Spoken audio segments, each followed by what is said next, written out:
Hi, I'm John. Just a regular guy with a 9 to 5 job, living in the suburbs. Nothing extraordinary about my life, really. I rise with the sun, get ready, and head out to my job at the local grocery store.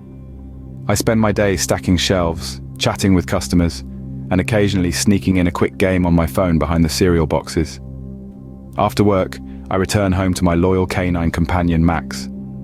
We usually take a stroll around the neighborhood, and I spend the rest of the evening playing video games until I can't keep my eyes open. Recently, I took a break from this routine and visited Disneyland. It was a pleasant change, filled with laughter, thrilling rides, and a bunch of fun memories. Life was pretty mundane, predictable even. It was just another ordinary day until that night. It was late, and I decided to take Max out for a walk. The cool night air was a welcome relief from the stuffy indoors. Our neighborhood was quiet, the silence broken only by the soft padding of Max's paws against the pavement and the occasional rustle of leaves in the breeze. Slowly we made our way down the familiar streets, the old houses bathed in the soft glow of the streetlights. Max was calm, his tail wagging gently as he sniffed at the bushes and trees. It was peaceful, serene even, until Max started acting strangely. His ears perked up suddenly, his body tense. He began pulling on his leash, tugging me with surprising force towards the local graveyard at the edge of the neighborhood. It was a place I'd walked by countless times but never really paid much attention to. It was just an old, quiet place, filled with weathered tombstones and overgrown grass. Yet tonight, Max seemed drawn to it.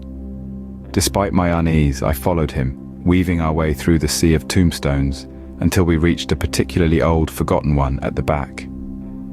Etched into the stone was a name, Jonathan Harper, and a date that showed he'd been dead for over 100 years.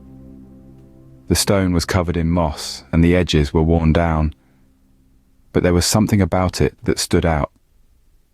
Maybe it was the way the moonlight seemed to hit it just right, casting long, eerie shadows, or the way the air felt colder, heavier around it.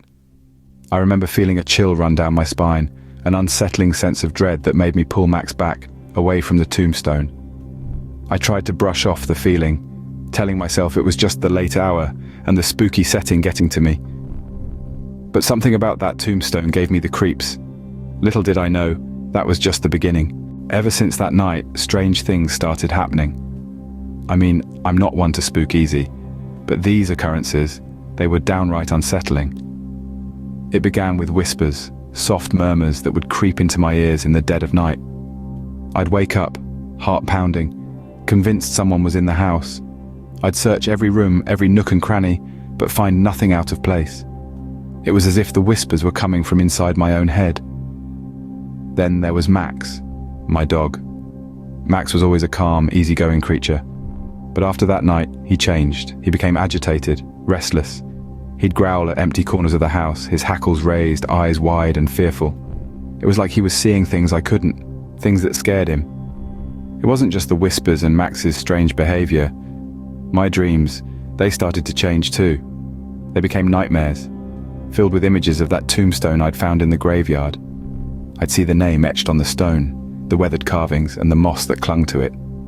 In these dreams, I'd find myself standing in front of the tombstone, unable to move, unable to wake up.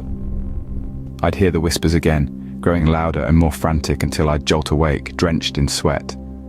But the worst part, the part that truly got under my skin, was the feeling of being watched. I'd feel eyes on me, even when I was alone in the house. I'd catch myself glancing over my shoulder, expecting to see someone or something lurking in the shadows. I feel a chill crawl up my spine, a sense of dread settling in my stomach. I didn't know what was happening, why these things were happening. I didn't know if it was my mind playing tricks on me, or if it was something more, something real, something that had followed me home from that graveyard. The worst part was, I felt like I was being watched. One night, things took a terrifying turn. I remember it like it was yesterday. I was having a rough night, tossing and turning in my bed when suddenly I woke up. A chill ran down my spine as my eyes fell upon the living room wall. There it was, the image of the tombstone, the same one from the graveyard, etched onto the wall. I blinked, rubbed my eyes, hoping it was just a trick of the light, but it was still there. I felt a knot in my stomach. My heartbeat was pounding in my ears. It was like a nightmare, but I was wide awake.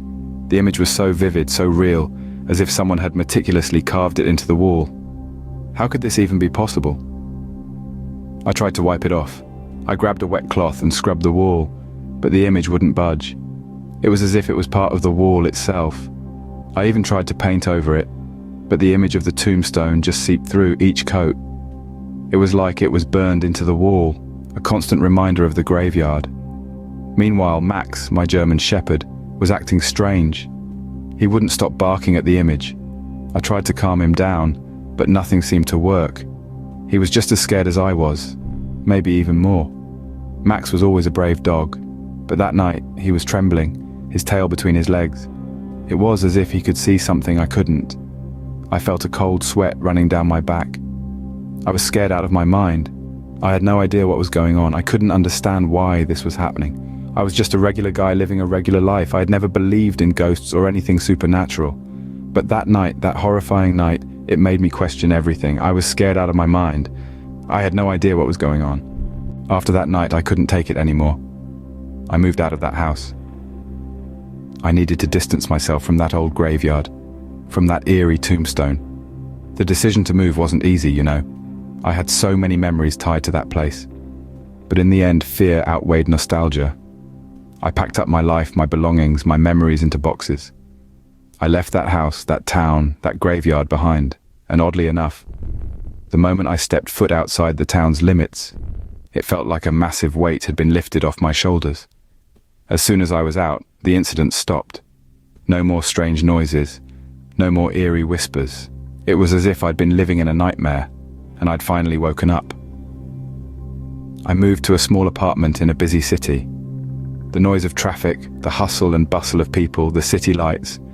It was all a far cry from the quiet, secluded life I'd led before, but it was a welcome change. Looking back now, I often find myself questioning what it was all about. Was it the tombstone that had caused all those horrifying events? Or was there something else? Something darker lurking in that graveyard? I guess I'll never know. And honestly, I don't think I want to. I sometimes wonder if it was all a figment of my imagination. Maybe I had been stressed, overworked, and my mind had conjured up those terrifying incidents. But then I remember the cold chills, the whispers, the fear that gripped my heart every night. No, it wasn't my imagination. Something was there, something that didn't want me around. And even now, years later, the fear lingers. I've become more cautious, more wary. I avoid graveyards, I steer clear of old, abandoned places.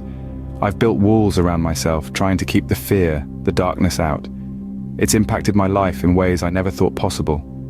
I've become a prisoner of my own fear, constantly on edge, constantly looking over my shoulder. The events of that night, the terror I felt, it's all still etched in my mind. It's a constant reminder of what I've been through, of what could be lurking in the shadows. I've tried to move on, to forget, but it's not easy. The fear, the memories, they're a part of me now. They've shaped me into the person I am today. In the end, I've learned a valuable lesson. Some things are better left untouched, left undisturbed. Some things are better left alone. That old tombstone, it was one of them. It was a reminder of a past better left forgotten, a past that had no place in my present. And so I left it behind, along with the fear, the terror, the memories.